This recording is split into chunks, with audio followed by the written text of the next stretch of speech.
Buenas tardes. Thank you, Zoltan, for a very nice talk on AI. I'm going to talk about quantum computing, which is a companion technology to artificial intelligence. And so I think you'll find these two talks very complementary. Damas y caballeros, espero que ustedes puedan entender mi español muy oxidado. Estoy feliz de estar aquí y es mi primera vez que estoy en Chile. Es un país muy hermoso. Y me gustaría hablar sobre el tema de computación cuántica o quantum computing. Muchas gracias por la oportunidad y empezamos ahorita. Vale. I switched to English because it's so much better. So I will start by asking a couple of questions. What is quantum computing? And why is it important to all of you? So quantum computing is the second revolution of quantum in history. The first quantum revolution brought about 100 years ago in the intervening century, many, many innovations. So, for example, lasers, it brought forward the transistor, it brought forward integrated circuits, MRIs, and many, many innovations. The second quantum revolution, which is occurring now, will bring about equal revolution in many different fields. It will bring important developments in energy and fertilizer, medicine, manufacturing. It's a very important technology, and I'm going to describe a little bit about what we're doing in this technological field, both globally in the United States and particularly at IBM. So, what is different between these two revolutions, the first revolution and the second? Well, the difference is in this new second revolution, we are able to control quantum objects, singular quantum objects. In the first case, we were able to control quantum phenomenon, but now we can control a single quantum object. And because we can control it, we can use those properties of quantum physics to encode information and process that information.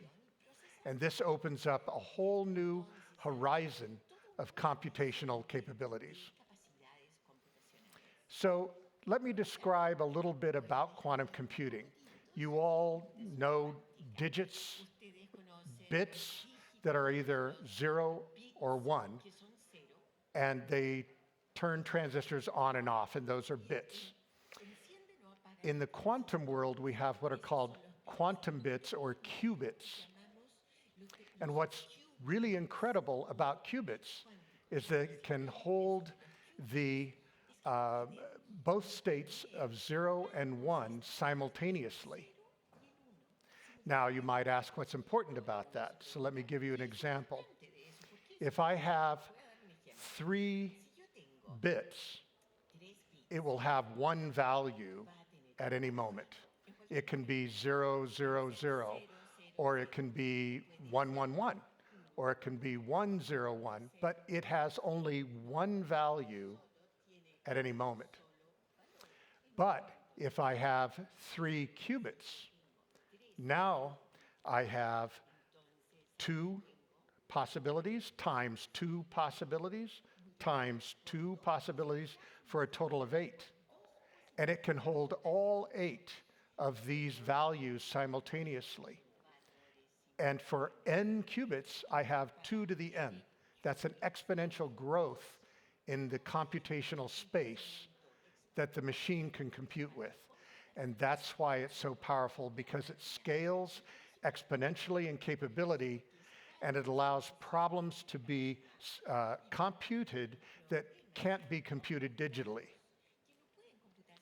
So let's take a look. In the inner circle, those are the problems that are normally addressable with digital, or what we call classical computing. And expanding around it are all of the problems that are too difficult today to solve on a digital computer. Even high-performance computers can't solve those problems.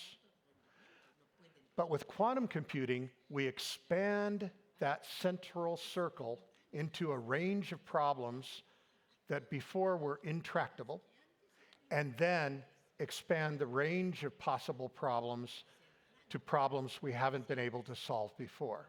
So we expand the set into a superset. So if you look at what problems can be solved, they're indicated here that they will be problems that are around chemistry and material science. They can be around optimization and search or machine learning, and these machines can also be used in linear algebra in many different applications. If you look at quantum computing, those three horizons of simulating nature, mathematics and looking at data with structure, and looking at search, those map into these 5 large industrial verticals that are on the right-hand side. You can see that the aerospace industry, the financial services, high-tech, and others will benefit from quantum computing. And there are people around the globe today that are working very hard to utilize and develop algorithms for quantum computing. And that's why we call quantum computing the second quantum revolution in history. And now you can get a flavor for what it is we're doing. Let me now show you what the world at large is doing to develop this technology. First of all, the global quantum efforts total around 55 billion so far as of the first of this year. Those are the public expenditures in quantum computing particularly. If you look at the map, you'll notice a few patterns. First of all, the vast majority of investment has been in the northern hemisphere. You can also see that China accounts for about 1/3 of the total investment. You can see that the United States is probably the second largest investor, as well as Europe and the European Union. Australia has been doing some very excellent work, and many different countries that are shown on this map have national quantum policies and policies in their country where their countries are investing in quantum computing because they see it as an opportunity for economic growth, jobs creation, workforce development. But it's really important to note that the global north spends more on quantum computing in 1 week than all of the southern hemisphere, including Australia, in the entire year. And in fact, the global north of the world spends more on quantum computing in 1 day than all of South America does in 1 year. So it's, I think, important that the countries in South America begin to experience and adapt to this new technology and gain a workforce experience, because it is a very important scientific tool. While we are not yet ready to launch this entirely into the commercial space, we believe that quantum advantage will be achieved in the coming 12 months during this year, and it already has shown its utility as a scientific tool and a scientific instrument. And for that, the scientific and technological communities in South America, and particularly in Chile, need to make sure that they have access to quantum computing. So how big could this be? Well, Boston Consulting Group says it will be worth about $500 billion US at maturity in the year 2035. So 9 years from now. It's a lot of money. You can see in those 5 different industrial verticals how much money is likely to be generated in various categories of application of quantum computing in those industries. This shows you that the rate of investment in the world that is investing is growing at about 48% per year. That is a huge growth.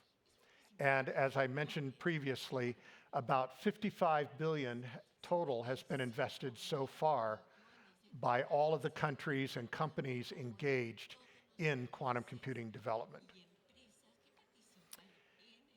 At IBM, we support global quantum development by establishing what we call quantum innovation centers. On this map is a map of the quantum innovation centers we have in the United States. And here's the same map for quantum innovation centers that we have in Europe. We have over 40 of them now around the globe. We also have developed quantum computers for deployment to other nations and governments that are allies and friends with the United States. And this shows a number of our deployed systems that we have deployed around the world in various countries and universities. But the easiest access is through, initially, a quantum innovation center, which for a very modest expense by a nation starts to develop that workforce. It develops the capabilities and the tools. It creates those people that can bring that quantum revolution to a nation, growing jobs, and growing the economy. What I'd like to show you now is our vision for the future at IBM is something we call quantum-centric supercomputing. In this world, which will begin in about 2029 with the launch of our first fault-tolerant Starling machine, we call our name Starling, we'll have a machine with quantum processing units that can talk to GPUs and CPUs seamlessly. So it's never going to be a case of quantum computing versus classical computing. It's that the two of them go together.